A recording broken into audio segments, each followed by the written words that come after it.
Welcome to the Eclectic Gamers Podcast. Today is Sunday, September 19th. It's episode 150.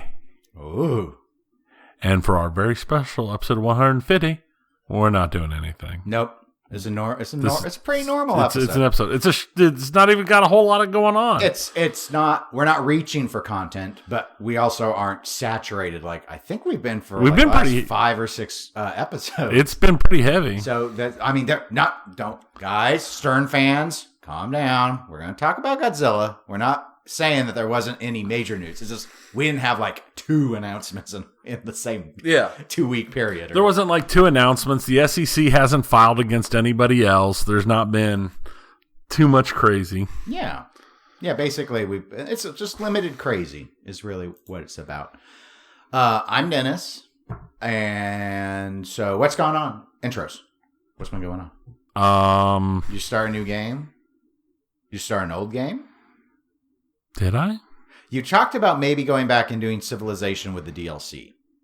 I did talk about that, and I started a match, and, I didn't start on Deity, but I started it a little below Deity, but apparently not far enough below Deity, because the match lasted about an hour, and I was Rafflestomp, and I haven't gone back to that yet. I actually have spent most of this week reading. When I've not been working or doing stuff with the family, because we're at the point where we're having multiple cross country meets a week and cheerleading and it's sports season. It's sports season and things have been kind of busy. So I've played a little bit of Final Fantasy. I played a little bit of Surviving Mars, and I installed or reinstalled, I should say, Transport Fever 2, and I haven't had a chance to try it. They did a series of big updates.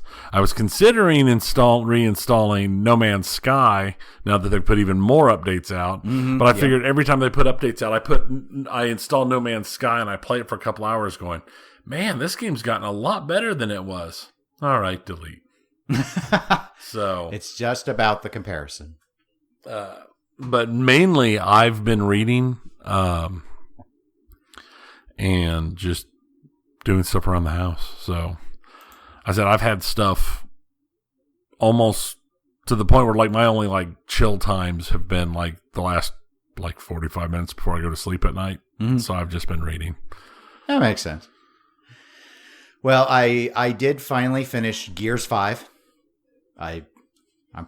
I would say I'm proud of myself, but it took me long enough. So I got through that.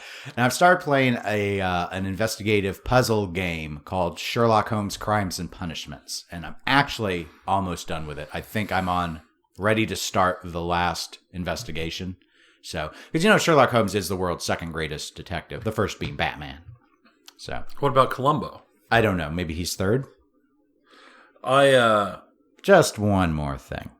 Just one more thing. So it's a Sherlock Holmes game that's not one of those puzzle find games? The hidden picture games. Right. No. Yeah. No, you actually, you walk around, you interview people, you examine them, you investigate crime scenes, and you have to put the deduction. You can actually get the solutions wrong. Oh, that's cool. You could actually sentence someone to death who didn't do it. Fun. If you miss, you gotta Sherlock. You gotta sure your lock. That's how it works. So anyway, yeah, that's been interesting.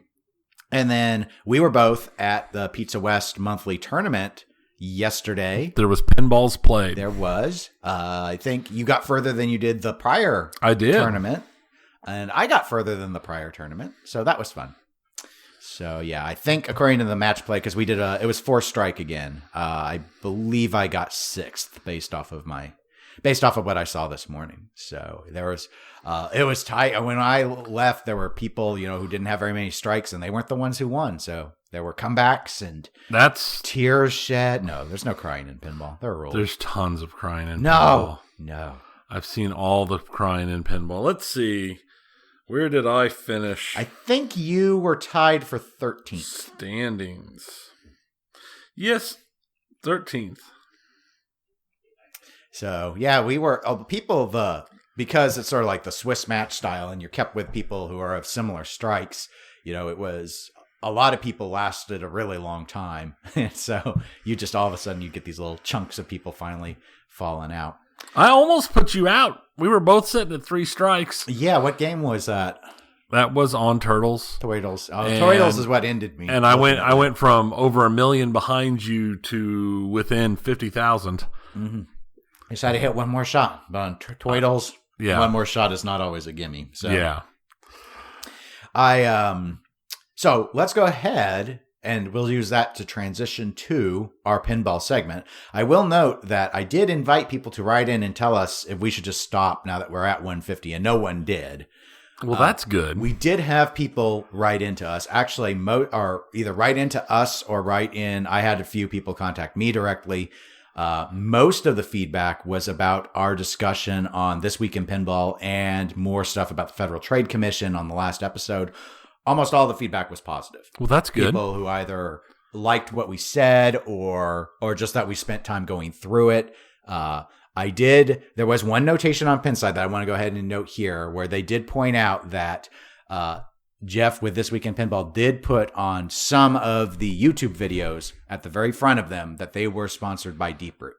And I wanted to clarify on here that you and I were only talking about the website articles because we didn't watch the YouTube videos. So I didn't even know there were YouTube videos. Yeah, I knew there were YouTube videos. I only ever saw the first one. But as of like October 2020, I guess Deeproot was sponsoring the videos. And those seem to be, in my judgment, my non-lawyer judgment, properly declared for the videos. But that's separate from what you still need to do on the website. Correct. So just as an FYI to people, not very many people do mixed media like that. Have a podcast, have a YouTube, have a website, and they're all under the same umbrella entity. So it makes it more complicated. But we did also get an email from another podcaster, Jeff Parsons, over with the Pinball Players podcast. And I'm going to read it aloud here because some of this will relate to you, Tony. And I figured we'd just address it here rather than have you do an email reply, because I'm not sure there was anything necessarily to reply to because it was mostly info. But here's what Jeff wrote. Hey guys, great episode as always. Your show is one of the few I can't miss on my list of podcasts. Thanks for the, quote, smooth velvety tones, end quote, shout out. Not sure I fall into that category as well as others do, but I'll take the compliment. There are 3 Rick and Morty machines within driving distance of me, and every time I play them, I can never get the Roy mode I voiced to come up. It's like the machine knows it's me. You were discussing required radio identification during the episode as a comparison to content creators disclosing paid sponsorships. That radio identification is called the legal ID, which the FCC mandates must happen once an hour as closely as possible to the top of the hour and must include the station call letters and city of license. All our audio is run by computer, and it will play the legal ID as soon as the song playing at 58 minutes, 30 seconds ends. Our legal ID is WJBQ Portland, which is included in an ID that has positioning statements that people can more easily recognize because our call letters are seldom used in favor of our branding of Q97.9. We launched in 1996 when the internet was just going mainstream, so our owner at the time decided to use dot rather than point. And Tony, I too let my ham license expire 10 years ago. It was fun for the 10 years prior, but fewer and fewer people were doing it, so I let it go. My call was K1PIR, a vanity call sign because I'm such a big Price is Right fan. I still have my handheld packed in a box somewhere, but I sold my HF rig. A fellow morning show host in a market north of ours was also a ham, and we chat each morning on our drives to work. Probably more info here than you care to know, but I just felt like sharing. Keep up the great work. Jeff, not to be confused with Teolis, Patterson, or Rivera Parsons. So many Jeffs. There are. There are so many Jeffs. You want to be a star, you want to be a big hit in pinball, you got to go Jeff. I'm not going Jeff. Jeff is like the GIF of it's like instead of peanut butter, it's not gonna do pinball. it. It's got not gonna do 1,000 points of light, 1,000 points of pinball light, 1,000 RGB LEDs, and much like Jeff, that was actually I got into ham originally because I was working with multiple hams, and they were going to go get upgrades to their licenses once, and I just went with them and got mine. Just my general, and it was fun for a while. I had it set up in my car and or in my van and everything. I still have my. Oh, do I still have it? I do. I still have a 2-meter rig in the house, packed up in the garage somewhere after I took it all down. But I just it got to the point where I realized I hadn't turned it on in like 2 years, and I was like, nah, I'm good. So my knowledge of ham only really extends to Cuban sandwiches. That's about it. Nothing wrong with a good Cuban sandwich. Wrong. Other than for me to properly do it, it's like an all day, to roast the pork. But yep. I just don't Tend to do it anymore. It. But when we were roommates, I used to make them. We did do it. You did make them on occasion. So let's now make our way over to what it's like to make a new pinball machine. And that means, of course, we got to talk about the latest game from Stern Pinball, which is Godzilla. I do have a link in the show notes to Stern Pinball's Facebook announcement about the game. There's a lot of really summarized, condensed information there, and you can go to the Stern Pinball website for more details should you want. Just for those that don't know, this is a Keith Elwin game. He designed it. He also is the lead on the rules behind it, though he's not the programmer on it. And then the art package was Zombie Yeti, a.k.a. Jeremy Packer, who put that together. It's a 3-flipper game, which not atypical for Keith. I would describe it as a pretty high flow game. He does have a scoop on this. It's the first time he's ever done a scoop, which I think has surprised people because Keith has been pretty public that scoops are one of his least favorite features, but he's using that to allow you to select the cities and such. I think the main thing to note when it comes to Stern Pinball games is what's the difference on the Pro model versus the Premium and LE models?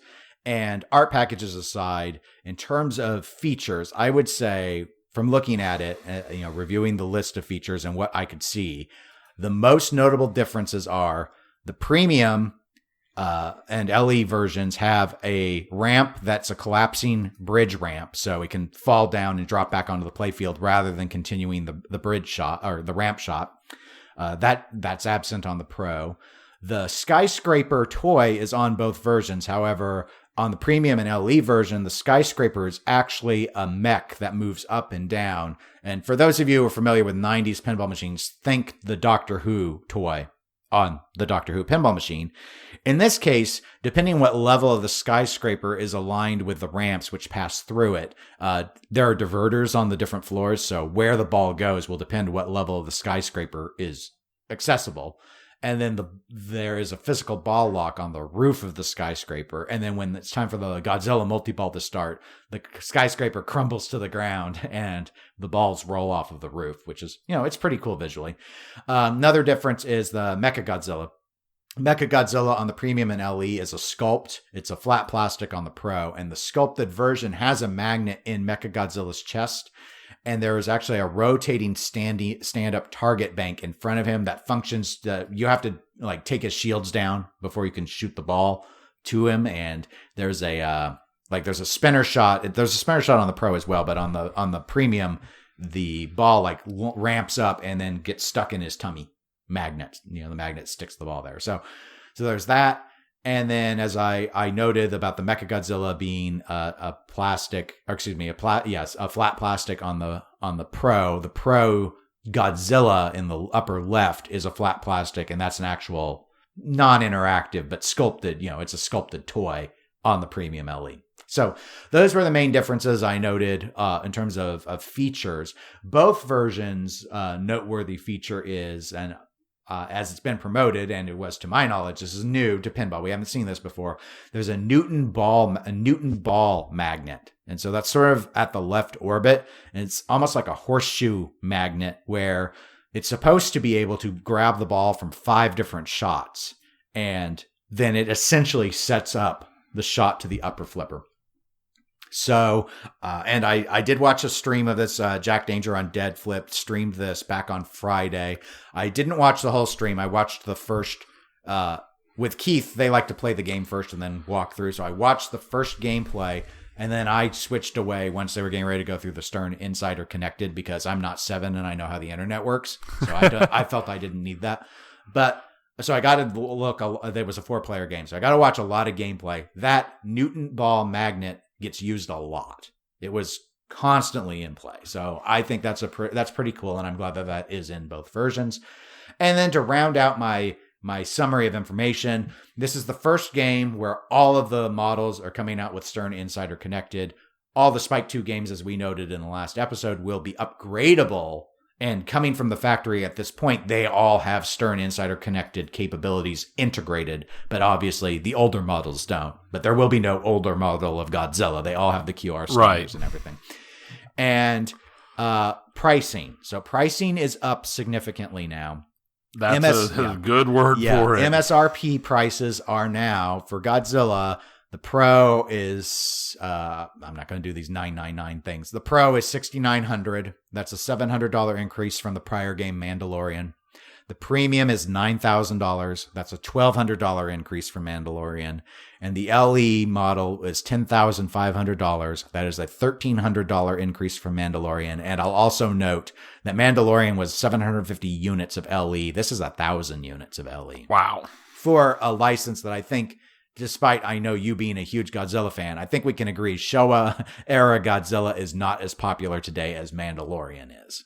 So, yeah, I think that's a safe bet to make.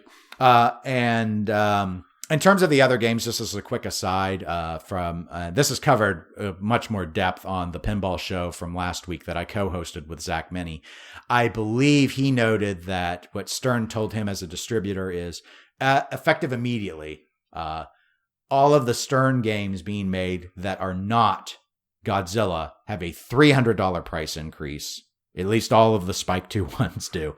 And then all the other games' pricing will match Godzilla as of January 1. So they've spiked everything immediately a little bit, but Godzilla is still far and away the most expensive game that Stern makes, setting aside like Elvira, non-Cornerstone style games. So, okay. So all that, let's talk about the game. I know you had sports stuff that you had to go to, so you weren't able to see the stream. Correct. So, but you've seen the images of Godzilla. I have. So what are your thoughts currently just on the game in general? I like it overall from the look. I'm not 100% sold on necessarily all of it. That Newton magnet looks amazing. It looks like that could be a lot of fun. Most of the art I'm pretty good with. It's got Jet Jaguar on it. That makes me happy as a Godzilla fan. So I will be very happy overall with that. The toys and stuff, I said I'm pretty happy with the look of everything so far, at least on the premium and LE models. I'm hoping to actually get a chance to play it at some point, but with that kind of price point and everything, I'm not going to hold my breath. We'll see how it goes overall with the difference. I think that price point's going to hurt it. Well, it has to. Obviously, every time you rate, it doesn't. And I know, and this is a hobby horse that Zach will ride, and it's a fair one to ride on. So I'm not going to say he does it because he's a distributor, and that is that the cost of games on the used market is also going up. So it's not like you're losing more money. I'm sure these Godzillas will sell used more than they, just like everything else, and so that it's gone up. In a way, it's like, okay, well, you can still get probably at least the same amount of money back that you were getting. I would agree with that argument. The only issue is, obviously, you're asking people to tie up more money into an asset than they used to have to tie up. And that might be more, when you're adding up $1,000+ Yeah. Approximately, we average them all out. We're kind of talking $1,000 here. That's a lot more money for people to, I know people are like, oh, it's only an extra 1,000. It's like, well, that's all a matter of that's a matter of perspective. But when you're talking about a game that maybe you were willing to pay $5,000 for, and now you have to pay $6,000 for, that's a significant percentile increase. These things are going up higher than inflation. It's just what's happening. Right. And yes, I do think that's a huge barrier. Watching the gameplay video, I'm pretty sure Jack has that as a VOD, and it's really that first part I watched all went really smooth. I think it's a really good few minutes to watch of the gameplay. I liked what I saw. Of course, I've liked how every Keith Elwin has shot. This looks like it will continue to feel fun and flowy. I believe in an interview I read, this is secondhand, that Keith had said that his next upcoming game, this is before Godzilla was announced, was going to be easier to understand. I guess he compared it more in the vein of Iron Maiden, which I have to admit, I never fully understood the rules of Iron Maiden. I always felt I kind of understood the rules of Jurassic Park better. But watching them play it, like, it seemed to be really intuitive and make a lot of sense to me. Like, you can shoot these loops and build the loop multiplier up, and then you go and you choose your city at your scoop, and then you can have your pair-ups with the other monsters, the other kaiju you could work with. And it just seemed pretty good. The Newton ball magnet seemed to get a lot of use. I believe during the part I watched, the bridge was never destroyed by anyone. So that made me think, okay, the toy is a great concept, and I'm not sure how often you see it. Also, the falling skyscraper, cool idea, but watching it in practice made me think, probably easier to live without than I might have otherwise thought. The Mechagodzilla thing actually seemed to get used the most. Really? I don't know if it's just because it's a multi-ball that they were going for or what. Obviously, I don't know how hard the game is. Two of the players, I was watching Keith Elwin played it, Rick Nagel, who's the programmer who implements Keith's rules, Jack Danger played it, and Tanyo Kleiss, who was the lead coder on Deadpool. Those were the four I watched. Okay. Tanyo and Jack seemed to struggle with keeping the ball in play. Like, they had short ball times. Even Keith got screwed on one of his own plunges, though. And I'm not going to say this is a Star Wars where you're going to plunge and it's going to left outlane you if you let it auto plunge, but it's one of those cross playfield plunges, which I don't like as much. When Keith and Rick had the ball in play, they had decent ball times. But Keith is the greatest pinball player ever, and he designed the game. So that he had one ball that happened to go like 6 minutes, it's probably not as easy as he made it look. Right. But like the loop shot, it doesn't seem like warp ramp tight. It seems pretty easy to loop. Which is probably good because that Newton ball doesn't, like, a lot of times it was more like it just sort of dribbled away from that. So you're not getting a lot of momentum when it's being released from the magnet. So, but overall, yeah, I thought it was neat. Good animation assets. I mean, they were like clips of Godzilla knocking down them jets. That was not a good impression, but it was an impression. Was definitely and the just exploding. They're exploding, and then and him and people running from him and certain shots. You'd see a lot of the same clips over and over. But they kept the screen active. The Blue Oyster Cult song Godzilla. I believe it triggered when Godzilla multi-ball triggered, which I appreciated. Most of the time when the ball was in play and you weren't in a mode, it's the theme. Which is even better. Exactly. And I was just like, yes. You don't disrespect Akira. You put his stuff in because it's awesome. And so I really liked that. I actually, and I mentioned this on that TPS episode I mentioned earlier, I'm not a fan of the approach on the art that Zombie Yeti took on this. Mm-hmm. I think he took the same color scheme, oversaturated approach that he did on Avengers and Turtles, and I think it looks a little too Marvel comic for me. He's drawn all of the monsters great. The work is there, the quality is there. So I don't want people thinking I'm saying he did a bad job, but I do not like the direction he took with it. And as a case in point, I have, after we started, and if it showed up on your OneNote, I've dropped in at the bottom of our pinball section an example of Matt Frank's art. He is a Godzilla artist. And that's more of the style I wanted to see. Not necessarily the creatures looking as aggressive as he's often done, but the colors. Right. More muted. Because that was when I looked at that was one of the first things I thought about is how much brighter and poppier it is than like Godzilla in Hell, which is a limited Godzilla series that was put out that I own. And I think I read, because there's actually been a little bit more than I thought, honestly, because people love Zombie Yeti artwork. There's been a lot more pushback on this than normal, and he's been a bit defensive about it. And I think in one of his explanatory posts, I think he indicated that he ended up going the direction of the posters of the era. Which actually kind of makes sense. Yeah. Because I get it. that is the kind of style that was found back then. And secondhand, I think I read he and I didn't see this post originally, but supposedly he had claimed that he had tried to do it more like the actual films, and it didn't look good. But I think there's a third way here where you could still go with that more hand-drawn comic style, but not the Marvel school of comic drawing. Right. And honestly, I think what they did was the right move. It's not my ideal. I still think it looks great. I don't buy games off of art anyway, though, so it's, in a way that's moot. But it's just, and I almost feel like it's a meme at this point. But it's, I almost think that in the boardrooms where they're sitting around, they're like, we gotta sell some pinball machines. What do we do? All right, throw on art, and then go into Photoshop and take that saturation slider and move it all the way to the right because you've got to oversaturate it, because then people will tell you the colors pop. It doesn't matter how oversaturated it is. No one in this field knows anything about art. Just make it pop. They'll fall for it because the colors look rich. And I don't know. I've when editing my own watch video YouTube. Yeah. I've oversaturated and I'm like, wow, my shirt really pops if I do this.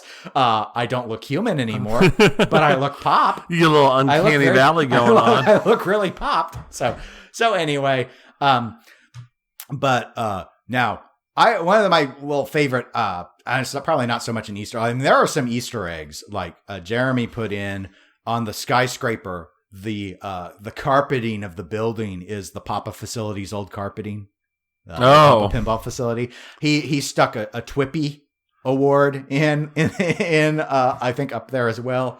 I believe somewhere is Gary Stern integrated. I don't even know where that one is. I just heard claim that there was.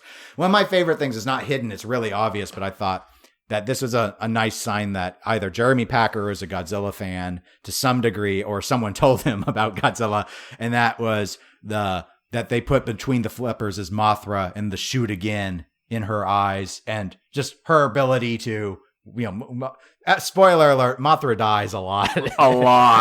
But if she's laid an egg, she comes back. And there's always another. So Mothra should be your shoot again, because the queen of the monsters has a way of enduring. That's one of her powers. So full respect to that. Okay, so overall we sound pretty positive. I did read last night confirmation that 403 Club in Kansas City is getting a premium. Ooh. So just a question of when. I believe Zach noted that the premiums, I think they're November builds. So we'll probably be waiting a couple months. Could be waiting a little while. All right. You kind of touched on it before, but this is a little related to Godzilla, but a little less as well. What are your thoughts on this price increase, Tony? The thing is a price increase of this amount, I think, would have gone over better. Sales, I mean, it's never going to go over well. I think it would have gone over better on Mando because of the sheer popularity of the show currently. That a lot more people wouldn't have cared about it as much. Where the old school Godzilla theme is going to have a much more niche market. It's going to be so people are going to feel more comfortable saying no. I mean, it's pinball. Pinball people don't say no to pretty much anything, or they'll say a lot of no and then they'll buy it anyway. Sure, but there are a lot that are very theme driven, and I've seen a number of people already that are like, I want it because it's Elwyn, but the theme doesn't do anything for it. Zach's like that. Zach's like, I don't know anything about Godzilla. I mean, he'll get it because, well, he gets everything. Right. Most people don't get everything. Well, see, and like I told you when the pictures first came out on everything, this is one of the big times where if I had, money wasn't an object, even with the increase, I'd probably drop on this because of the theme. Because I'm an old school Godzilla fan. Have been since I was a kid. But even if I was in the market, without it being literally to the point where I could pretend like in my head that $11,000 is nothing, there's no way. Yeah, I mean, just out of curiosity, I looked at Carvana. There are 52 cars nearby that are cheaper at Carvana than an LE Godzilla. Well, the LE Godzillas are sold out anyway. Yeah, no, I mean, that was one of the things. Of course they're sold out. That was one of the, I mean, for me, because I've never owned an Elwyn, and I've been tempted to get Jurassic Park. Mm-hmm. Because I do like the theme, but the gameplay was good. Looking at this and watching it played and watching how understandable it was, I'd definitely be tempted to get a Godzilla. But $9,000 for a premium for all the features, that is a tall. I've never paid remotely that much for a pinball machine. Yeah. My most expensive pinball machine was new in box TNA. And the only reason I went up that high was I had left my old job and I had a big vacation payout that covered that game. Now, the Pro is close to what I paid for the TNA. You know, it's within 1,000 of that. So, you know, I guess I could rationalize maybe doing the Pro, but I haven't seen the Pro played. And I haven't played anything yet. And, you know, I like to play. And I don't blame you for that. So, and I do need to clarify because I've said broadly before that I only buy games I've played. That's not actually true. I've only bought new in box games I've already played. Used games I take chances on. So, right. Back when used games didn't cost new in box prices. You know, the FOMO. We got the FOMO. Maybe I got to, you know, I don't know. Obviously, we're going to get a Godzilla, so I'll have an opportunity to play. Because unless you were getting the LE, there's plenty of time. The only thing is, well, when are they going to stick us with another price increase? That affects everything. That's the reason why I never bit on Iron Man Vault. Because I love Iron Man. It's a good game. I love the game Iron Man. But when the Vaults came out, I'm like, I don't think I can rationalize paying $5,000 for a game that was $4,800 2 years ago. I didn't think I could do it. Yeah. And so anyway, overall, good job, Stern. I think this looks great. I love how they've integrated it. When you get a chance to watch the video or get a chance to play it, I think you'll really like what they're doing with the old clips from the movie and stuff. It was fun. I was actually watching the screen more. I had to keep telling myself, watch the gameplay and figure out what's going on because you can stare at the screen anytime. But it's been such a long time since I've seen the old Showa era Godzilla stuff. And I never watched all of them, so... to me, there was a lot of new stuff. Yeah, so. I've seen them all. Yes, many, many times. So anyway, good job to Stern. I think it was well received for a license that I was surprised they went with. I could have seen them going with the Legendary Pictures Godzillas. I was shocked when they went to Toho, and I was extra shocked when they did first gen Godzilla. So it's like, no one say that. Well, I wouldn't say first gen Godzilla. Well, it's in Showa era. It's like 54 to 75. Yeah. It's the first movies. First now they're only using clips from 10, and there are more than 10 movies in that stretch. So I don't know which ones they're not using. Oh, let's see. But because I didn't. I mean, I don't know. I haven't seen the clip, so I don't know. I didn't know if there was anything from the original 54. I'm guessing there are a couple of scenes because there were some shots that were black and white. Was it the only black and white one? Oh, let's see. Because there are scenes with Godzilla in the water. Most of the stuff was definitely not the first one. I've not seen the first one. So okay, there might have been two that fell under Showa or that were black and white. Okay. No, it looks like it was just the original. Well, unless they desaturated and turned scenes into black, I'm pretty sure they did throw in a lot, but most of the modes were not from that. Most of the modes were from more modern ones, right? But they had a few shots, I think, of Godzilla approaching cities and stuff that were back from the original. Was my read of it, but I only saw a little bit. And of course, as commonly the place, usually with future code updates, they start to diversify the clips more and get more assets in there. I mean, there was always, I didn't see anything that was like a blatant placeholder or anything, but anyway, I thought it was pretty good. I thought it was interesting. So good job, Elwyn, yet again. I'm sure he's tired of hearing that. Oh no, I did good again. No. Yeah, I'm sure he's listening with bated breath. Speaking of people who are listening with bated breath, before we leave the pinball section, let's talk a little bit about Halloween. The spooky pinball game, which has an Ultraman version, but we're not going to talk about the Ultraman version. I have another link in the show notes that you and I only just saw this morning, and it's gameplay on YouTube from what in a Pinside thread was declared as being the person who was the animation director for the game. So I only watched a few minutes of this. The guy's streaming setup he didn't have a lot of external lighting. It was difficult to see the middle of the playfield, which isn't well lit for streaming purposes, at the very least by the game itself, which is not necessarily unusual. But because hey, it's the animation director, I really paid attention to watching the use of the LCD screen. I'm a little surprised. I don't know exactly what your thoughts were, Tony, but I looked at it and I was like, where the heck are the movie clips? This looks, I don't know if I want to say bad, but it definitely looks like we didn't know what to do with an LCD screen.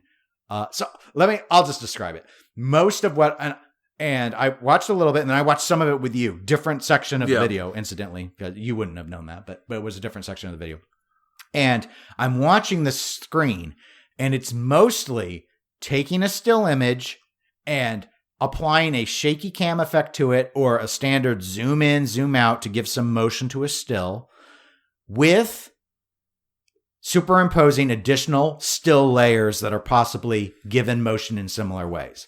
So, like, the most complicated one I recall seeing was the one where there's a movie clip of Laurie in the closet when Michael Myers is trying to get her. But instead of just having that in there, there is an image of Laurie from the art that's got like some motion, like zooming back and forth. There's an image of Michael Myers from the art as clearly a separate image on the same screen, also having a different motion effect. There's a third image of a light bulb, probably from the art, that's being given as, it's moving back and forth to kind of convey that it's swinging. And then there's a fourth image of, I think it's a dress. That's also drawn, I'm sure, from the art, that is moving as well. I don't understand. I thought they had the rights to the movie clips. So why isn't if there was a placeholder, why would you go to the trouble of animate? I mean, I animate image, like I do pan and zoom and stuff when I do my watch YouTube all the time. It's easier though if there's just a clip, because I also take clips from their trailers and just drop a clip in. It's much easier. So I don't understand why they're doing this unless there's more limits than I was under the impression. Anyway, I just thought it looked unimpressive. I'm talking too much. What are your thoughts, Tony? You watched several minutes. I watched several minutes of it, and it did feel like, I mean, it was well done art. But No. I think they are straight from the playfield and cabinet and stuff, or translite. It totally felt like placeholder. It was weird. I don't know if they were going for a certain kind of feeling with it, or if it was because they didn't have full use of the assets, or that I don't know if the asset quality was too low. Maybe they couldn't make it work. I don't know. But it felt weird, and with how often, every time because I was jumping around and watching a minute here, a minute or two here, a minute or two there, all over the stream, and it felt like there was like 4 scenes that was all you ever saw. My favorite, and by favorite I mean least favorite, is the external shots of a house, and then they clearly superimpose an image of lightning, but it's not even contained to just the sky. You can actually make out the lightning bolts going through the house. Yeah, because in front of. Right, I'm saying this is if you're in Vegas Pro, so if you want to do this, by the way, I don't recommend it, but if you want to do it, just throw in an image, and then in the track above it, throw in an image of lightning, and then you don't turn the opacity down from 100% to like 40%. That's how you get this effect. It's that simple. I was pretty shocked. And I don't get it as placeholders. Because if you were just doing a placeholder, why wouldn't you just stick a still image of the art up? And it'd be like, because this is going to be a clip. Why would you go to the trouble of integrating all these art assets to give this illusion of motion? That is stuff that you do when you don't have the clip. I just don't know, because we've seen placeholders before, and it's usually just basically a blank screen. And I know it looks bad, but people can at least tell it's a placeholder then. Right. And I heard when you were playing the clip, he mentioned at one point, the volume wasn't very loud, but at one point he mentioned something about them having more clips, like more clips are going in. So maybe you're right, but right now this did not like. I said this to me. I don't know when this video came out. I only heard about it today or saw it today, but I remember seeing on Nap Arcade, Jason Knapp's Facebook that he does with arcade stuff last night when we were at the pinball tournament, that there were 14 Halloweens available. I'm assuming the pre-order positions on Pinside, 14. And I wondered this morning, did they see this video? And bail? Yeah, because if I saw this video and I had been in on a Halloween, there might have been 15. Yeah. I'll just put it like that. It was pretty bad. And again, I don't really care that much about, I don't normally care. Art is real low priority for me. I'm just, honestly, though, the gameplay was another matter, and I've not been impressed at all with what I've been seeing with the gameplay. So I couldn't have, again, there's a reason why I'm not in on this game, but oh my gosh, I was just like, really? They made it sound like they had a lot of stuff, and I'm just, again, it's been over a year while they were doing Rick and Morty's. I don't understand why this stuff ain't ready. Right. If that's the issue. If this is placeholder, I don't understand why they're that far behind. And there's no good reason as far as I can see. And I will say when you're talking about like the gameplay and everything, is I was always worried about that whole triple upper play field. It looks even worse than I thought it would in play. Because it feels like when you're looking at the play field, it feels like the actual play field is about a quarter of the size of the play field. Because I don't think there's really anything you can do under those other play fields. Yeah, because you got the triple going up on the side, and you've got the hedges coming down on the left, and it feels like there's just like a narrow band of actual three shots. Yeah. There were like 3 shots up the middle that you had. And then you can get into the upper playfield system. One of the 3 upper playfields being non-interactive, so it's really a glorified ramp. Right. So it could be, it's entirely possible. It's got great play. It just doesn't look like it, especially not from that video. And the that stuff on the screen, man, that just it makes no sense. And I was just really surprised because if you're, and this is a what if, because I haven't played it. I haven't played Ultraman either, so I have not shot the layout yet, so I don't want to pass full judgment on it. Right. That said, if your gameplay is not great, you can always go Box of Lights jukebox or Box of Lights movie theater and try and make people feel like they're in this case, in the film, to make up for that.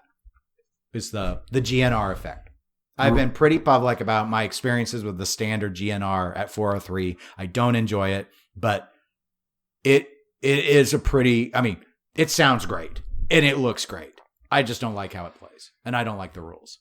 But it's fun to listen to. If I was a bigger GNR fan, I'd be more into it. Right. And I'm a big Halloween fan, and I thought there were going to be clips of Michael Myers walking around. Dave. Or something. Even in the video, he was saying there were clips. I never saw any of them. I don't know. They had, there were clips like in the reveal trailer. I thought we'd at least see those clips. I thought maybe we'd see clips of the back of Michael Myers walking somewhere where you can't identify an actor or something. But even shots of him on the street were still art with effect applied. Yeah. I don't get it. I don't know. And the thing is they do the art, they'd have the effect, and there'd be a tiny little bit of motion, and then they do like the 1950s static blur as they reset to start the motion. Yeah, add static TV transition. Yeah, and the whole movement clip was like a second and a half. And we only saw a few of those clips. Maybe they are placeholders, and it's like there are only like 4 of them. So then why not go ahead and give them animation to make them feel a little better? But if you spend any amount of time with it, this guy streamed for over an hour, but it took less than 5 minutes to be like, oh, wow. It's just scores popping up on the same 10-second animation over and over. I just on that they're building them and sending them out now. I just expected better. Yeah. I'm being frank. I just expected better. Well, speaking of better, we better move along to video games because I don't have anything else for us in pinball. What's going on in the world of video games?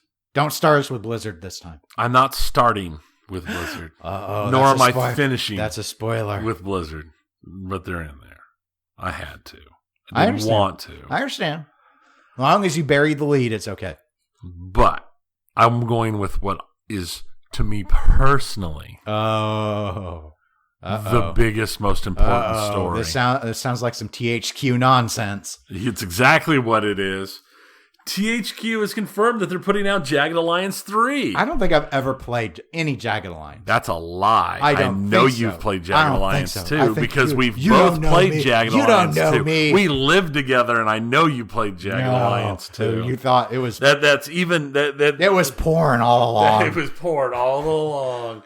I mean, one of those sayings that I still pop out every once in a while comes from Jagged Alliance 2 with Gunther and his every day in every way I get better and better. Oh, is that what that's from? That's what that's from. That's from Jagged Alliance 2. But yeah, no, it was the Jagged Alliance games were a series of turn-based tactical combat games. Right. A niche genre that I'm a rather large fan of. And I played it a lot. In the original ones, you were basically hiring mercenaries to go kick out some dictator out of some Banana Republic little island. And your mercenaries would level up, and there were things you could find, and you could find weapons and upgrade everything. It was a lot of fun. I played quite a lot of them, probably as much as I played XCOM, really. I was going to ask you, which do you think is better, Jagged Alliance or XCOM? Little rough. Probably because of the fun of the theme and the base building and research stuff, XCOM. That's what I thought you'd say. But I actually preferred Jagged Alliance when it came to the actual combat side of things and the leveling of characters and stuff. And I preferred that a little bit. And there's an independent game out there called I don't remember what it's called right now, that is kind of a modern interpretation of the original XCOM, but it gives you the ability to include stuff like tanks and like not the little robot, like an actual real tank. But they go a bit more into the combat systems, a bit more Jagged Alliance-y, at least in the look and feel, than XCOM. But I mean, the games were much newer, so they obviously had a lot of stuff to build on. But no, I'm pretty excited for it. It'll be interesting to see if they do like was done with the XCOM reboots, where it was kind of kept on the theme but was still pretty heavily different, or if it's more closely related to the originals. So, also in our news, another delay. I had heard about this one, yeah. Battlefield 2042 has been pushed back a month. Which is good in a way. There had been rumors before they confirmed this that were flying that this game was going to come out in 2022. And it still might. But people got a little calmer once the developer team came out and was like, no. But remember, we need a month. We heard that a year ago with a completely different game. And Cyberpunk, they just need another couple months. No, DICE would never. Actually, DICE has had a few terrible launches. DICE could completely Cyberpunk this. I love the Battlefield games, but DICE has let me down before. Yeah. Yeah, I know you're a big fan of the Battlefield games. I still have not really ever. You've never been in a tank fighting 3 other tanks with 3 engineers behind you using their repair tools to keep you from blowing up. No, I haven't. And your view would be different. That changes everything. It does. I will say Battlefield games make for some of the most insane videos. Yes. I've ever seen when it comes to video games for silliness. Because, there's nothing I like more than ejecting from my jet plane to shoot down other jet planes with an RPG and then climbing back into my jet plane. Or if you dive deep into the battlefield lore, you can go into a jet, fly up in the air, eject yourself, headshot the pilot, and take their jet. Now, I've never pulled that off myself, but it can be done. Probably works better with a mouse and PC. Probably. That probably helps a fair amount. So we'll see where that goes. If it gets Cyberpunk delayed some more, or if it actually rolls on the 19th of November like they've pushed it back to. They did push back the open beta that was originally getting ready to start to sometime in October. So we will see how that works out. There are no firm dates on it, but it looks like the rumors are saying it'll start like the 6th or something like that. I haven't decided, but I've done their open betas before. I don't know if I'm doing it this time. So we'll see. Now we will bring up Blizzard because we have to. They had a new lawsuit filed against them. Oh no. By their workers. Oh no. Due to them threatening and disciplining employees on account of protected concerted activity. So basically, they're punishing people for talking about making unions and for discussing their pay with each other and trying to and for signing petitions. People are being, they're getting in trouble for it. That's a big no. Yeah, it's a big no. I remember back when my bank days, they had it was a policy for apparently not a legal one to not be allowed to discuss your pay with other because I found out what another coworker of mine made. I went to the bank president and said I wanted more money. I was young then and a bit of a whippersnapper. And he's like, "Well, you're not supposed to know her pay." And I said, "Well, but I do." I still didn't get as much. I got a raise, but I didn't get as much. She had more tenure. See, since I work in government, everybody knows my pay. Right. Well, it's. But in the private world, they like to make it so that some people make way less, and they keep it secret, even if they've got like similar time, similar skills, and you could have very disparate pay levels. Yeah, which you can have, but they get to know that too. Yeah, because I've heard horror stories of people coming in and having new people that they are training who have no experience making $5 and $6 more per hour than, and it's just like, okay. So we'll see how this suit goes, how it works out, on top of all of their other stuff, but just more Blizzard issues. On to a good news, a Stern level secret in video gaming is that Knights of the Old Republic has been being prepped to be released on modern consoles, and it's now been confirmed that it is going to be not just a porting, it's going to be a ground-up remake. And it is going to be a timed console exclusive on PlayStation 5. PlayStation. Though it'll also be available on PC because... PC, yeah. So, Knights of the Old Republic was a great game. Yeah, I'm sure this will be well received, though my general impression, and I'm not a Knights of the Old Republic, I've not played it, but my general impression of the sizable fan base is that they want a new one. Right. Well, and it'll just, I think a lot of it will come in, it'll depend upon how they end up doing it. Yeah, I mean, there have been how it plays. I mean, like again, the Final Fantasy VII remake, or the first of the 3 remakes, went over extremely well with people. Same with the Resident Evil remakes. I've played 2 of them, I believe, at this point, at least one. And again, it's just sort of like, wow, they did a really good job. So, yeah.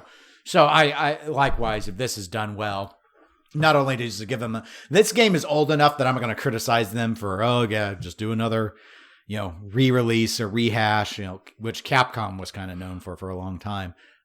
because there's so many people that could play this now that weren't even alive when it came out the first time.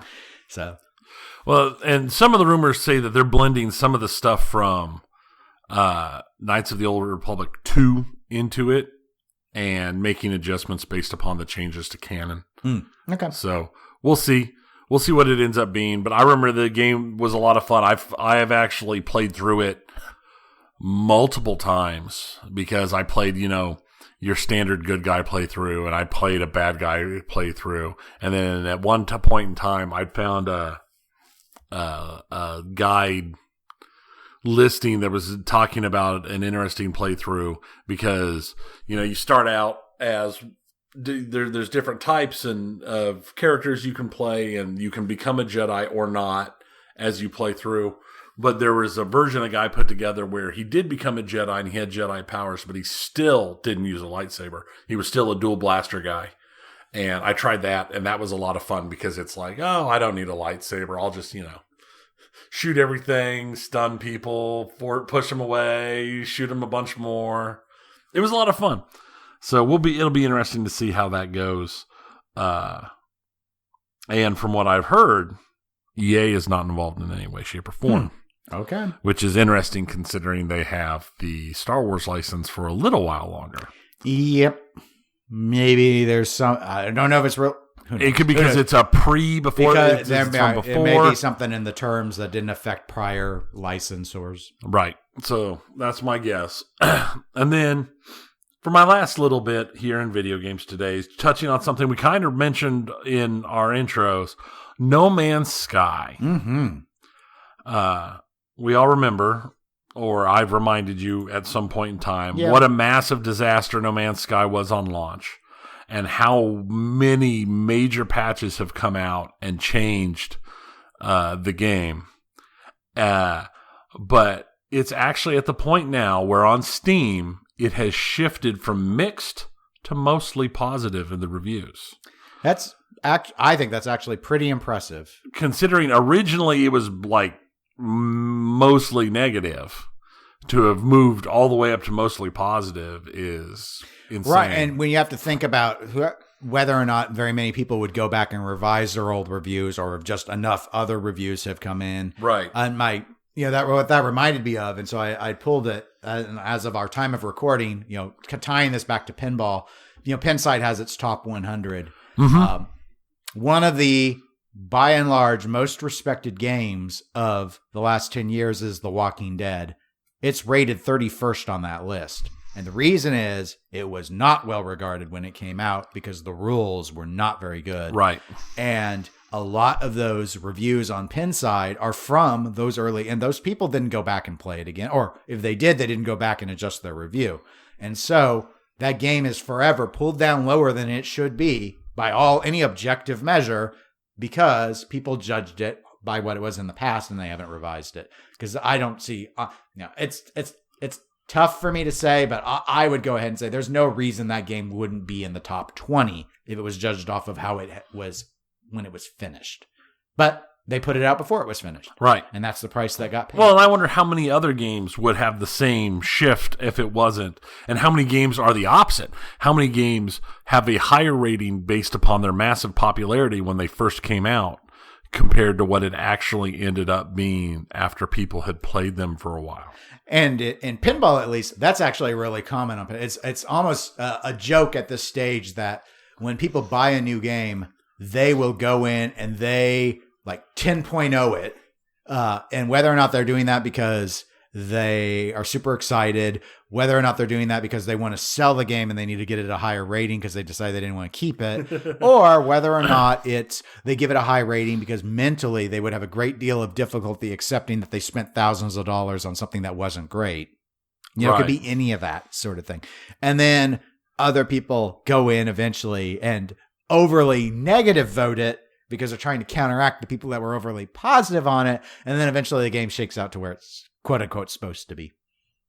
Like Jurassic Park, Stern Jurassic Park is still really it's number 2 on the list. Right. And that's been out a while. Yeah. That still seems a little high to Godzilla me, will probably take the number 1 spot at some point. Almost everything new Like I think Guns N' Roses did at one point. It grabs it for a little bit and then drops I don't know. down. Mando did, but I think Avengers did. I don't follow it closely, but yeah, it wouldn't surprise me to see them jump up and then balance out. But yeah, some of there are games that in this top 100 that there's no way they should be where they're at. It'd be interesting to tear through that at some point. But we've just had too much news. Just too much news to begin the training. Speaking of training, we're done, so we can go and do our training montage after this. Yeah. That'll be fun. But if people want to email about anything we covered or things they'd like us to cover, go ahead and send an email to eclecticgamerspodcast@gmail.com, or you can go to facebook.com/eclecticgamerspodcast and shoot us a message. We're available on Twitch, Twitter, and Instagram as eclectic_gamers. I actually posted 2 pictures from the pinball. You did. I saw them show up when I checked my Instagram. It was a picture of you and me and a picture of some pinball machines. Yes. They liked the pinball picture more. Of course they did. Because they are anti-human. Because Scum. It's all about the machines. That's right. That's why they're worth $10,500 now. And I'm only worth $150. $150 for episode 150. Well, it depends. I mean, I've heard some of your various parts might be worth more on the black market. That could be true. So we'll be back in a couple of weeks. I don't know. I'm not expecting any new pinball game announcements in 2 weeks. The rumor mill isn't really saying anything new until October, late October, like Expo. But which would make sense. Well, we'll see. So until next time, I'm Dennis. I'm Tony. Goodbye, everybody. See ya.